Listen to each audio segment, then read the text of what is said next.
हम लोग पढ़ेंगे क्लास 12 फिजिक्स चैप्टर 2 में स्थिर वैद्युत विभव एवं धारिता। स्थिर वैद्युत विभव, इसके पहले मैंने देखिए जो पहला और दूसरा चैप्टर है दोनों एक ही यूनिट से हैं।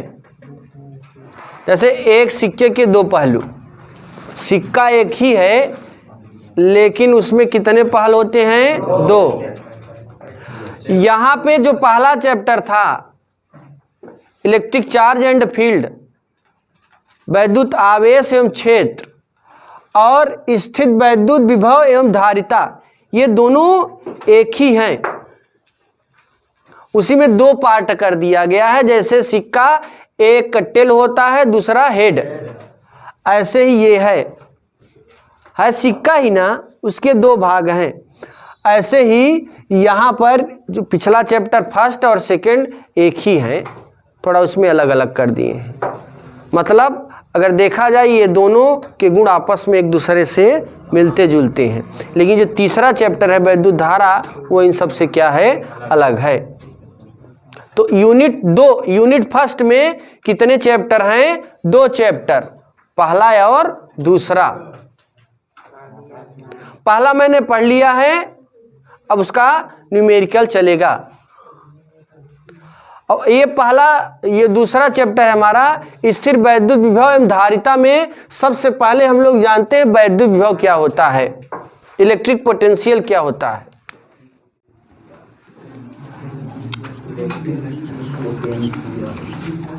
वैद्युत विभव जरा देखिए, ये वैद्युत विभव क्या होता है। हमारे पास दो सिरे हैं। जैसे यहां पर हम ले लें, एक वायर ले लें, एक सिरे का नाम ए रख देते हैं और दूसरे सिरे का नाम रख देते हैं बी। एक सुचालक तार है और मान लेते हैं इस सिरे पर वैद्युत विभव का मान VA है। हर सिरे पर कोई भी सुचालक तार है, उसके दोनों सिरे पर वैद्युत विभव का मान अलग अलग होता है। समान भी हो सकता है, और जब समान हो जाएगा तो विभव का मान क्या हो जाएगा? शून्य। देखिए इस सिरे पर VA है और इस सिरे पर, अब विभव को V से, अगर सिरे A पर विभव हमारा VA मान लिए, सिरे B पर विभव VB मान लिए। अब अगर हम किसी तार में विद्युत धारा बहाएं, फ्लो कराएं, तो एक परीक्षण आवेश Q0 को ले लेते हैं।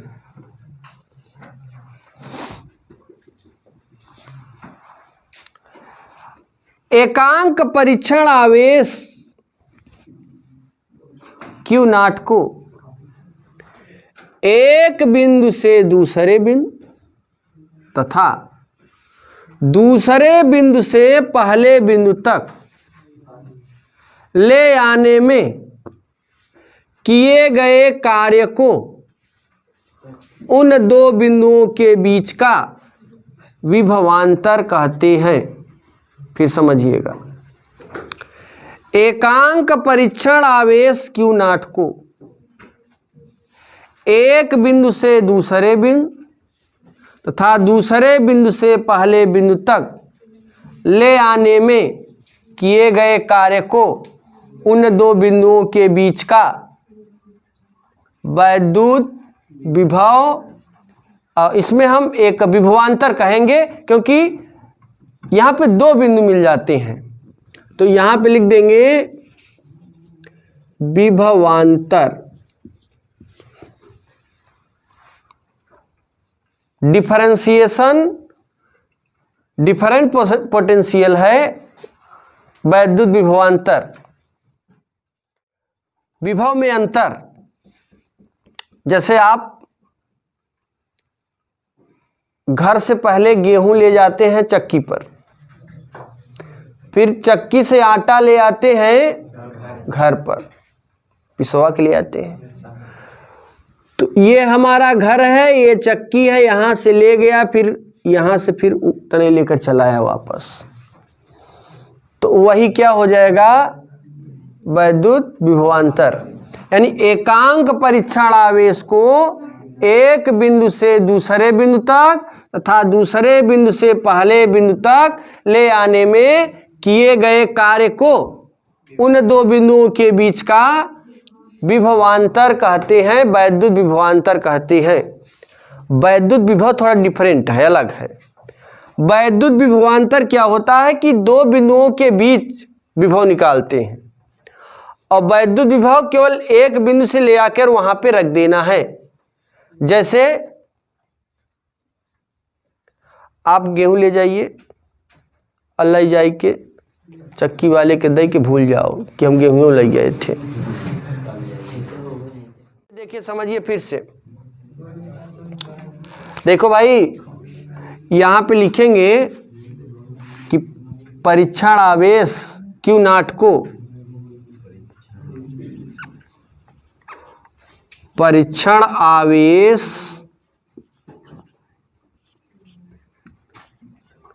Q नॉट को एक बिंदु से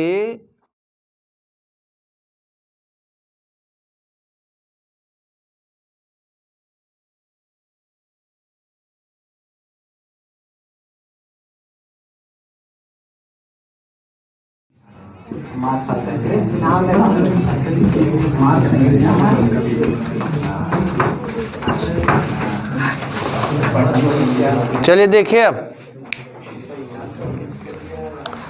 मैंने कहा परीक्षण आवेश Q नॉट को एक बिंदु से दूसरे बिंदु तथा दूसरे बिंदु से पहले बिंदु तक ले आने में किए गए कार्य को उन दो बिंदुओं के बीच का विभवांतर कहते हैं। इसे VA माइनस VB से प्रदर्शित करते हैं। VA माइनस VB से। अब देखिए यहां पे जब भी विभवांतर आ जाएगा तो VA माइनस VB से, और जब विभव केवल आएगा तो V से। ठीक है ना। तो यहां देखिए, यहां लिखेंगे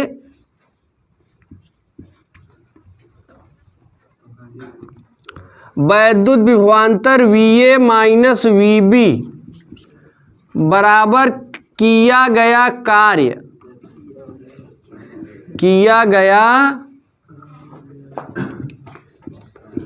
कार्य को W से बटे परीक्षण आवेश। देखो ये VA माइनस VB क्या है भाई, वैद्युत विभवांतर। यहां पे लिखेंगे VA minus VB is equal to W upon Q not. ये हमारा फार्मूला बनता है। अगर इसका मात्रक हम देखें, unit of VA minus VB, तो देखिए यह VA माइनस VB क्या होगा, इसका मात्रक हो जाएगा जूल प्रति कूलाम, अर्ग प्रति स्टेट कूलाम।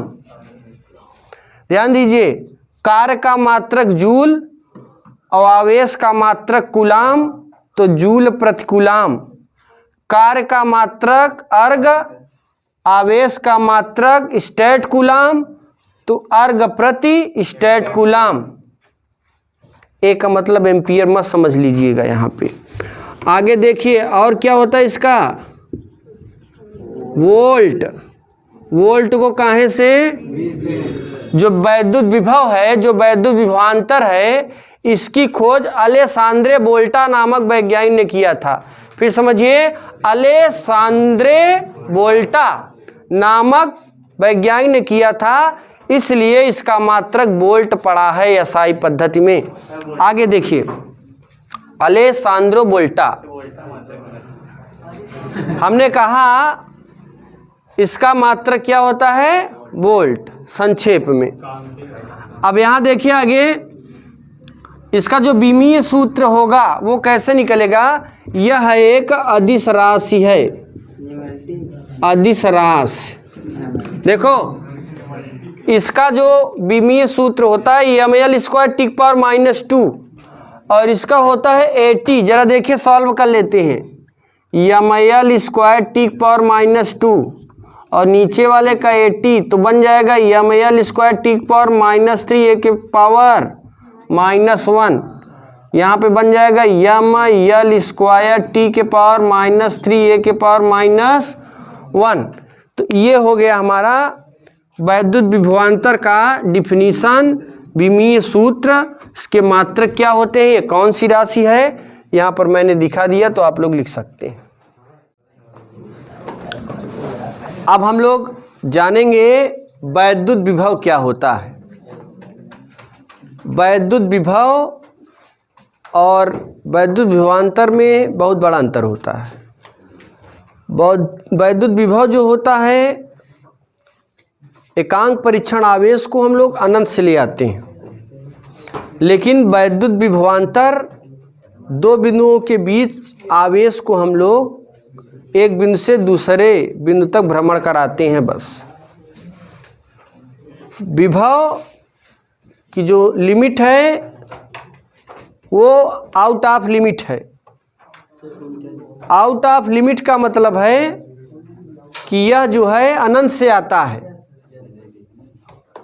लेकिन इसमें विभवांतर में आवेश को एक बिंदु से दूसरे बिंदु तक हम लोग स्थानांतरित करते हैं। तो जरा देखिए, यहाँ देखिए, एक पॉइंट ए ले लिया, दूसर का पॉइंट बी, और ये बी कहाँ पर स्थित है, अनंत पर,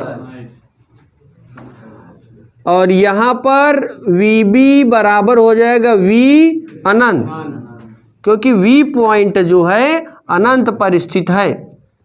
और एकांक परीक्षण आवेश क्यू नॉट को हम लोग अनंत से ले आएंगे तो कितना कार्य करना पड़ेगा, डब्लू करना पड़ेगा। इस बिंदु ए पर मान लेते हैं जो विभव है वे वीए है, वीए है। अब देखिए, अनंत पर विभव का मान शून्य होता है। क्या होता है, शून्य। तो अगर हम कोई पूछ लिया आपसे कि अनंत पर विभव का मान कितना होता है, शून्य। वी अनंत बराबर क्या लिखेंगे, शून्य लिखेंगे। अब यहां देखिए भाई, अगर हम लोग एकांक परीक्षण आवेश को अनंत से, एकांक परीक्षण आवेश को अनंत से किसी बिंदु तक ले आने में किए गए कार्य को उन दो बिंदुओं के बीच का वैद्युत विभव कहते हैं। एकांक परीक्षण आवेश को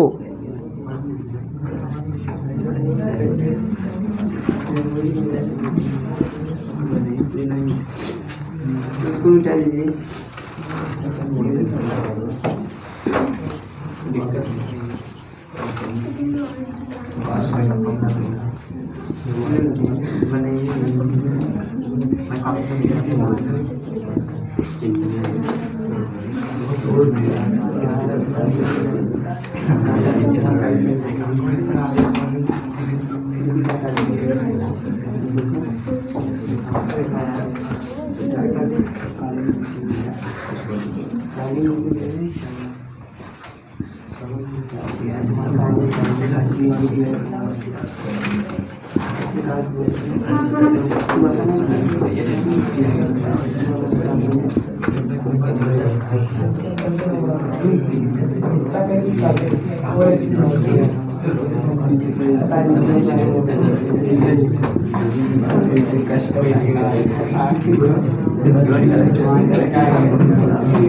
देखें, एकांक परीक्षण आवेश Q नॉट को अनंत से किसी बिंदु तक ले आने में किए गए कार्य को उन दो बिंदुओं के बीच का वैद्युत विभव कहते हैं।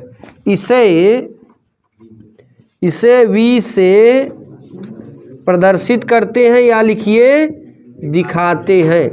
इसे V से दिखाते हैं। अब देखिए जरा ध्यान दीजिए, जो वैद्युत विभवांतर का मात्रक होता है वही मात्रक वैद्युत विभव का होता है। तो जहाँ पर VA माइनस VB है वहाँ पर हम लोग क्या लिख सकते हैं, V। ये सेम चीज रहेगा, ठीक है ना। तो इसको आप लोग लिख लीजिएगा, जो वैद्युत विभवांतर का मात्रक होता है वही वैद्युत विभव का होता है। तो इतना आप लोग लिख सकते हैं। अब आगे देखिए अब आगे देखिए, अगर इस पॉइंट को कहाँ से ले आ रहे हैं, अनंत से, तो VA माइनस VB बराबर क्या है, V अनंत, VB बराबर V अनंत, अब बराबर W/Q नॉट। अब V अनंत की वैल्यू 0, W/Q नॉट। और VA के स्थान पे हम क्या लिख सकते हैं, VA के स्थान पे क्या लिख सकते हैं, देखो V इसके स्थान पे क्या लिखेंगे, 0, W/Q नॉट, क्योंकि V अनंत पर वैद्युत विभव का मान 0 होता है। और यहाँ पे VA बराबर W/Q नॉट। मान लेते हैं कि बिंदु A पर विभव VA ना होके क्या है, V है। क्या है भाई, V है। तो ये हो जाएगा V बराबर W/Q नॉट। क्यों VA के स्थान पे मैंने V ले लिया, क्योंकि जब हमारे पास B नहीं है, B फॉर बॉल नहीं है, तो A फॉर एप्पल कैसे हो सकता है। इसलिए A हटा के मैंने क्या कर दिया, V कर दिया, ठीक है ना। तो यहाँ देखिए, अगर बिंदु A नहीं है, B नहीं है, तो A नाम रखना जरूरी है क्या। इसलिए VA के स्थान पे मैंने क्या मान लिया, V मान लिया। तो इस तरीके से हमारा ये वैद्युत विभव का फार्मूला यही प्राप्त होता है।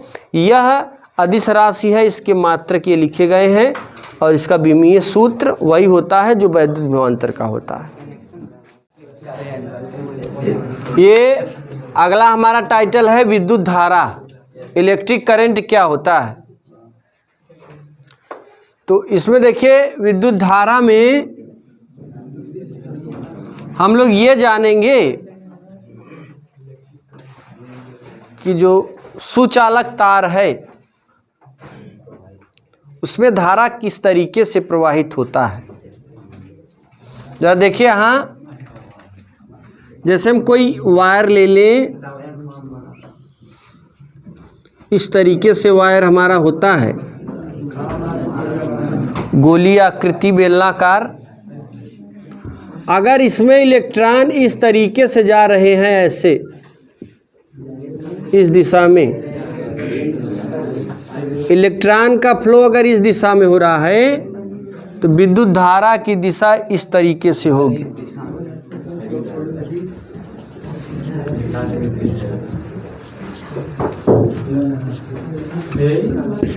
इलेक्ट्रॉनों के विपरीत दिशा में विद्युत धारा का प्रवाह होता है। और दूसरी चीज ये है कि जब तक समय बीतेगा नहीं, तब तक विद्युत धारा प्रवाह होगा नहीं, क्योंकि जो विद्युत धारा है वो किस पर डिपेंड करता है, टाइम पर। विद्युत आवेश के प्रवाह की दर को विद्युत धारा कहते हैं। यहाँ देखिए, विद्युत धारा को I से प्रदर्शित करते हैं। तो यहाँ लिखेंगे विद्युत आवेश के प्रवाह की दर को विद्युत धारा कहते हैं।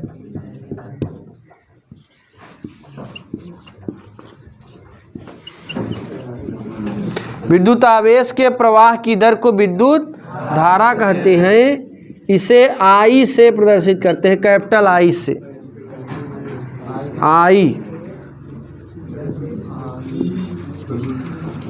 से प्रदर्शित करते हैं। यहाँ देखिए विद्युत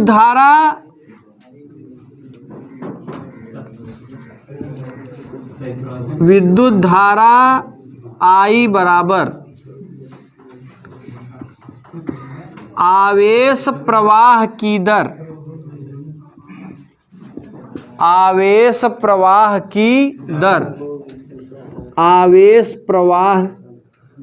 प्रवाह की दर को क्या कहते हैं? विद्युत धारा। आवेश देखो, पहले तो यहाँ पर आवेश का मतलब Q और दर माने समय, यानी I बराबर Q/T। अब अगर हम इस तार में, इस सुचालक तार में यदि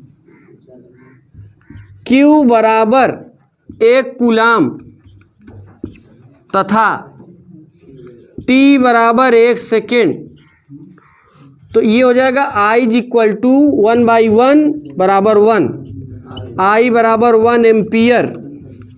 इसका मतलब ये है कि यदि किसी तार में 1 कूलाम आवेश 1 सेकेंड तक प्रवाहित किया जाए तो परिपथ में जितनी धारा प्रवाहित होती है उसे हम 1 एम्पियर कहते हैं। कभी कभार 1 नंबर में 1 एम्पियर की परिभाषा लिखने के लिए आ जाता है कि 1 एम्पियर की डिफिनीशन बताइए, किसे कहते हैं 1 एम्पियर,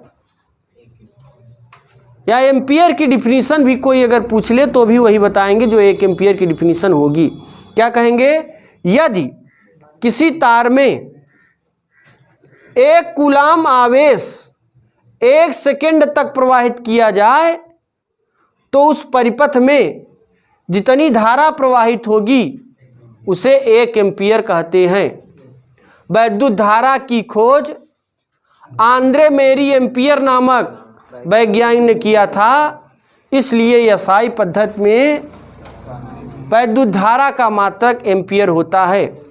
यह भी एक अदिश राशि है। यहाँ देखिए यूनिट ऑफ आई का मतलब वैद्युत धारा का मात्रक। इसका जो मात्रक होता है पहला तो होता है एम्पियर, ये SI पद्धति में होता है। एम्पियर को A से या AMP से भी बोल सकते हैं। दूसरा इसका मात्रक क्या होता है? कूलाम प्रति सेकेंड। C मतलब कूलाम, S का मतलब सेकेंड।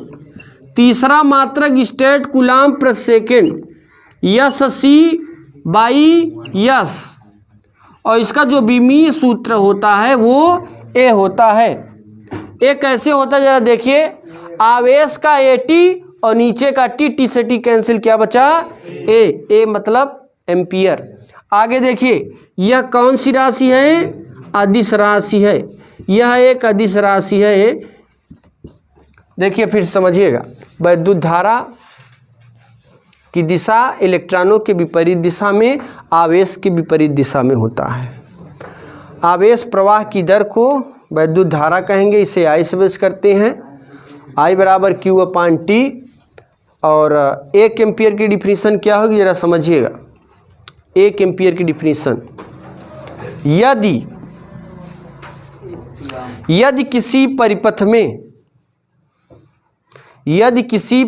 में 1 कूलाम आवेश 1 सेकेंड तक प्रवाहित किया जाए, 10 रोटी 1 घंटे में खाया जाए, उसी प्रकार 1 कूलाम आवेश 1 सेकेंड में प्रवाहित किया जाए तो उस परिपथ में जितनी विद्युत धारा प्रवाहित होगी उसको हम 1 एम्पियर कहते हैं। तो इस तरीके से हमारा ये टॉपिक कंप्लीट होता है।